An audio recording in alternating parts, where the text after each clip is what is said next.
So this is the fun part. This is the part that you've been waiting for. This is the styling part. So what I'm going to do is I'm just going to move these tools over to the left hand side for the minute. We won't need that one. And I'm just going to concentrate really on these two tool sets for the moment. So the first thing I want to do is I want to make sure that I'm in guides mode. This is basically going to enable me to brush across the whole entire guide. So I want to just select the move tool to start with and show you what this does. With the move tool selected, when you just basically drag out, it will literally move it wherever you want. And this can be rather handy when you want to initially set the kind of way that the roots are coming out. So you can go up like that and then kind of push it up where the roots are. That's quite nice. One thing to mention is that when you go into these tools, you'll get these tools coming up on the right hand side to show you some of the options that you've got for them. So I'll go to the move tool and we can turn on collisions and we can make sure that the collision radius is set so that it doesn't push it too close to the surface. So as an example, if I put this up to say 4, when we move down now, it will not push it beyond that particular radius, this 4 centimeters. Okay, and of course as we increase this, it's going to push it further and further away. It will not allow us to push it any closer, and you can just see there's a nice gap there, right there. So that's pretty nice to be able to have that. I'm just going to bring this down for the minute. Obviously the smoothness of how these guides are basically responding is down to how many segments we've got in the guides. So if the segments are lower, it's going to appear to be more jagged in the way that it performs this task. What I like to do is I like to just pull it out to the point of where I kind of like my guides to come out the surface like this, and then I would move on to the brush tool. Now the brush tool is a multi-functional tool. When we select the brush tool, we go to here and you'll see that we've got the mode set to move. We click on this, we've got all of these options: twist, repel, kink, smooth, scale, straighten, delete, and vertex paint, so that we've got a lot of control just from this one tool within itself. So what we can do is we can start to style these hairs, these guides, and I want you to just note just how smooth I'm able to do this. It really is updating in the viewport very, very smoothly, and the way that you would expect it to update. And notice how the hair is updating between all of these 3 guides. Just 3 guides is enabling us to get a nice baseline style there. So basically what it enables us to do by having fewer guides is to set our base down. If you're going to be working in layers, which is what I recommend you do, then it's good to have a base down and then start to add layers on top of the base. And this would be kind of my baseline. Let's say for instance I want to just push this out on the edges here. Now at the moment I'm working off the basis of guides. If I change this to tips, then it's going to give me more control just over the tips alone. If that's not a control enough, we can also have access to the roots as well. The points, as you can see here, there's many points according to how many segments we've got on there, and we've got access to the vertices as well. So really we've got a heck of a lot of control just at our initial settings for what we're looking at so far. Now in addition to this, we've got a lot of control from the brush itself. I'm going to put this back to the guides and we're going to look at the brush at the moment. Now we've obviously got the radius. Now we can set the radius by moving up and down. That's just up and down will set the strength, and left to right will set the radius when we hold a middle mouse button down. So we don't have to go to the options there. So we just go up and down. You can see that's the strength. Go left to right, and that's going to set our radius. Now the shape we're currently using is circle. We've got access to circle, box or diamond, so we can basically control the shape of it, which is quite handy, especially for the cutting tools. The pressure would be if you're going to be using, say, a Wacom tablet. That would be quite handy, and it also responds to the angle, I believe, as well, something that I've not tried out yet. The selection only is handy when you've got just one or more guides selected. So as an example here, if I go to the live selection and I just select this one guide, go back to our brush tool and click on selection only, it means that even if the other guides are in the way, it's only going to be working on this one particular guide. Especially useful if you've got many guides and you don't want to interact with all of them at the same time. So obviously this is something that you're going to be using quite a lot. It gives you that extra control there. I'm going to turn this off. The collisions is self-explanatory.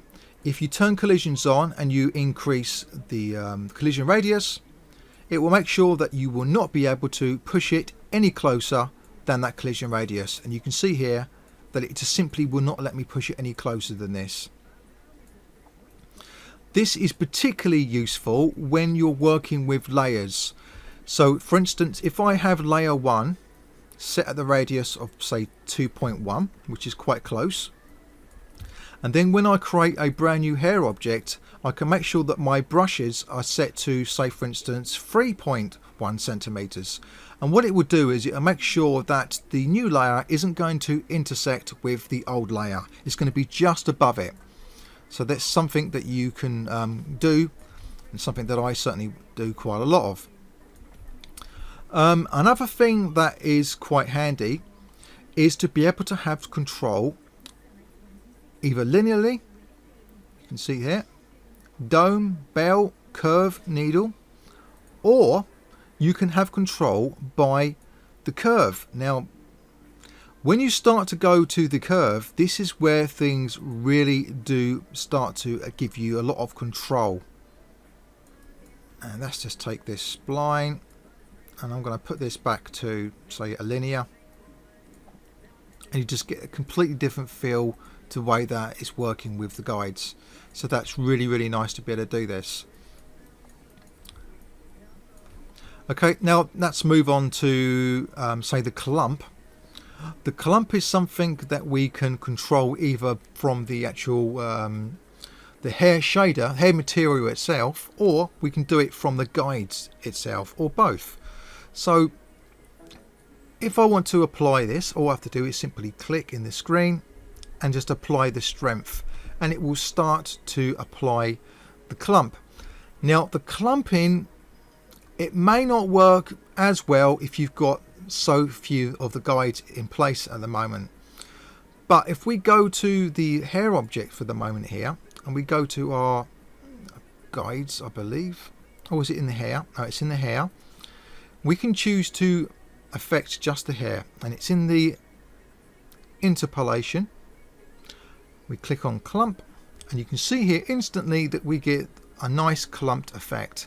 So it kind of works a little bit different to the way that the clump brush works initially. It gives us control over the hairs rather than try to clump the guides. So if you would look at it this way, whenever you're using any of these tools, you're always going to be affecting the guides to control then the hair in turn. But if you ever go to the hairs options here and you change anything in here, it's always going to be affecting the actual hairs separately from the guides. And the same goes for the hair material. Anything you do in the hair material, which I'll show you later, will affect the hairs and not the guides. So it gives you this great control. If I go back to the brush now, you can see here that me having a style with these guides is not affecting the clumping of the hair in no way at all. This gives you really, really nice control. And if I was to go just for a quick render in the screen here, you can see here that it's applying it so quickly. It's not perfect at the moment. We've got a lot of interaction with the way that the guides are working with each other and the hair, but that can be fixed. So let's move on to a couple of other things here. We've got the cut. Now if we go to cut, it's simply going to cut our guides. You can see that. The straighten will straighten the guides, pretty self-explanatory for that. The scale, on the other hand, will actually make the guides longer. Now you can see here it's really only affecting just the one that I've got selected. Go to the scale tool, nothing else in there really. We just want to click on deselect all, and then it will apply it to all of them. Okay, remember, if you do start to increase the length of your guides, you want to redistribute the segments, so you just simply click on the even segments button and it will even them out again across the whole of the area. So that's pretty good. Now I'm going to be moving on to the push tool, but before I do that, I'm just going to go back to the hair object, go to the hairs and increase the segments, because you notice here that the segments really, they're not all that great. I'm going to increase them so it becomes much more smoother. Now for the next demonstration, I'm just going to get these guides and I'm going to pull them pretty close to the object so that I can demonstrate the push tool. So let's just go down there like that. I'm going to just work on just the one guide for the moment, so I'm just going to go and select this live selection, select this one guide, and we're going to go to the push tool, and I'm just going to go to select pushed, increase the distance, and then click apply. Go to the tool, click apply. It would appear that not much has happened at the moment, but it has done something. What it's done is it's applied it initially, and then what we can do is we can then start to increase the distance and we start to see some real-time changes. Now these real-time changes are going to be working on the basis of our spline. At the moment it's basically saying to us 0 strength at the roots and 100% strength at the tip. I wanted the opposite to that, so I'm going to go to 100% strength at the roots and 0% at the tips. Now when we increase the distance, you can see here that it's really only going to be working at the roots, which is one way that you can work with this tool. Essentially what it will do is it will help you get this away from the surface of the root. This is one way that we can do it, one of many ways. I'm just going to pull this away, something like that, and don't need to have that turned on. I'm quite happy with that. Now I want to apply it to all of the guides, so what I can then do is I can just basically make sure that I've got nothing selected, so deselect all and then just click on apply, and it will apply it to all of the guides. If you've got too many guides, I recommend that you don't do that, because it can take quite a while to update. But this is one way that we can basically get this kind of puffed out part from the roots. Quite handy to have. Now obviously the more segments we've got to the guides, the better it's going to turn out. You can see here as I'm increasing them, the more smoother it's going to appear. And of course, the more segments we've got to the hair, the more smoother it's going to appear as well. Just bear in mind that, you know, if you go too far with this, you can get a quite stepped effect. And of course, we go to our brush, back to smoothing. We can just smooth things out there, which is quite nice to be able to do. Just smooth things out. Now let's move on to some other things now to look at. Things that are significant, are going to be significant to you, is how the hair looks when it renders. At the moment you can see here that we've got some very basic styling going on here, not really anything that great. I'm going to go back to the brush just for now and just style this a little bit more. Give us a little bit of style.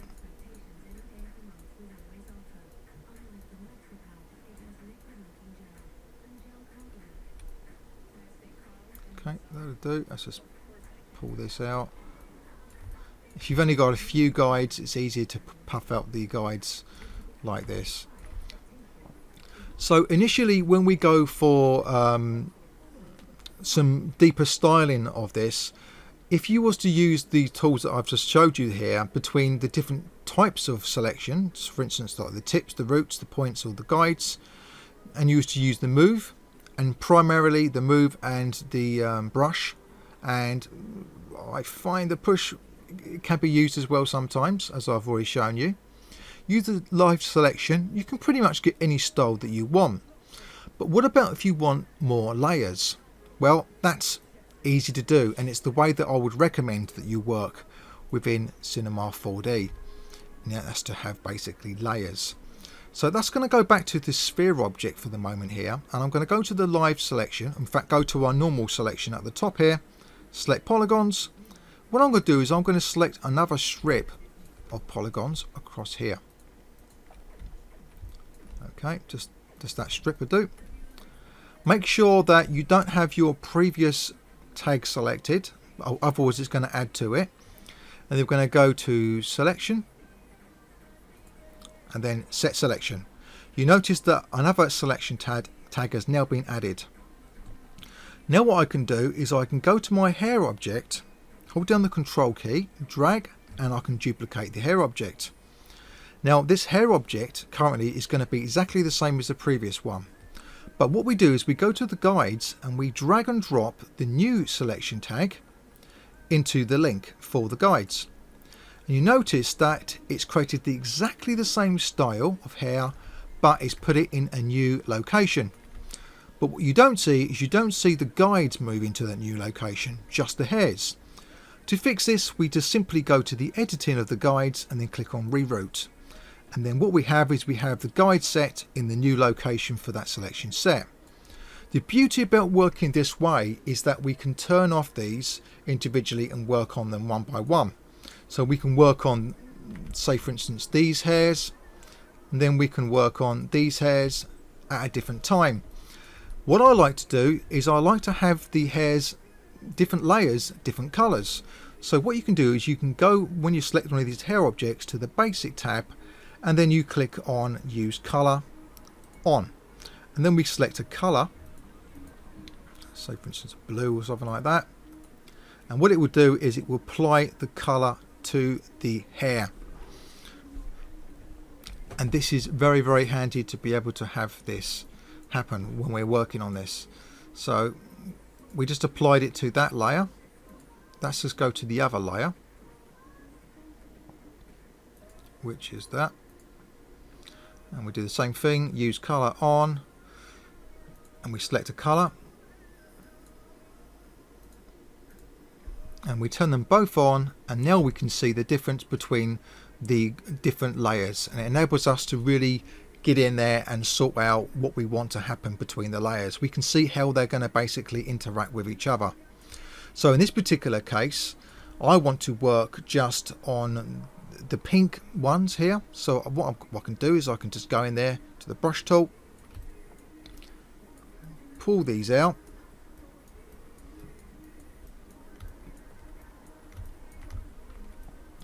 and have these interact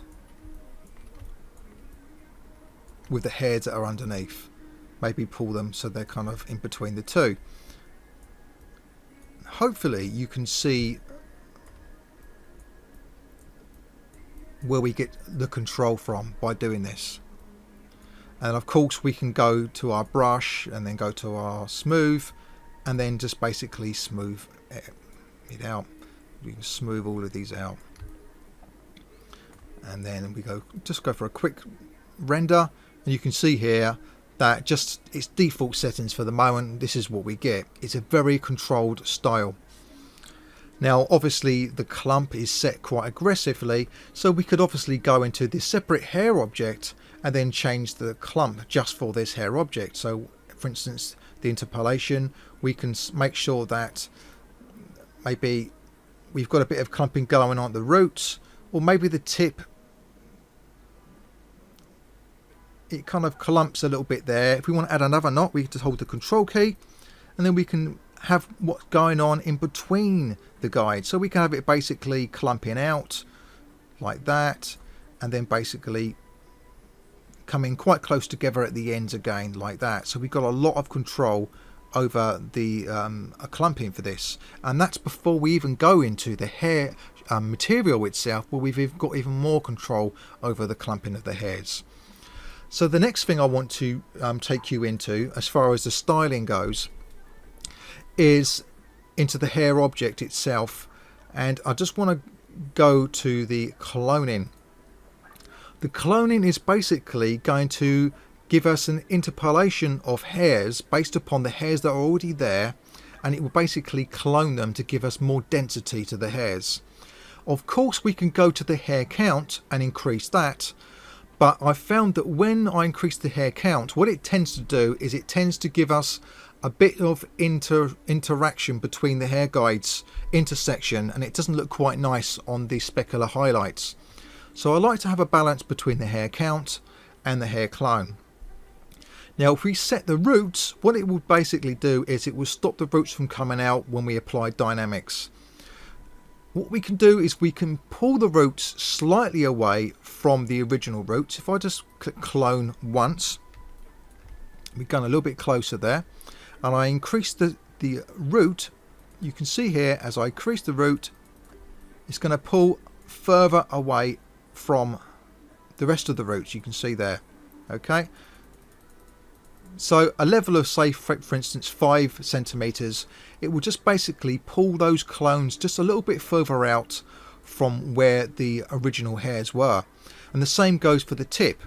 Now you may find initially that when you apply the cloning that your hairstyle is lost, but if you bring down these values, the root and the tip, it will kind of closely resemble the hairs that are already there.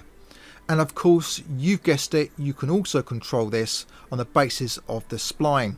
So the strength of this can be 100% say at the roots and 0 at the tips. Very, very handy indeed. And of course, we can go to each of our hair layers and apply this. So that's, say for instance, we want the base layer to have, say, 2 clones. We're going to give it a little bit of bulk at the roots, nothing really at the tips, and go for a quick render. And you'll notice now that we've got the hair looking a little bit more looser at the roots. Now at the moment the render settings ain't been set up, so that is exactly what I'm going to be doing in the next session. So the next session we're going to be looking at some of the render settings in the hair, and then we're going to be looking at some dynamics.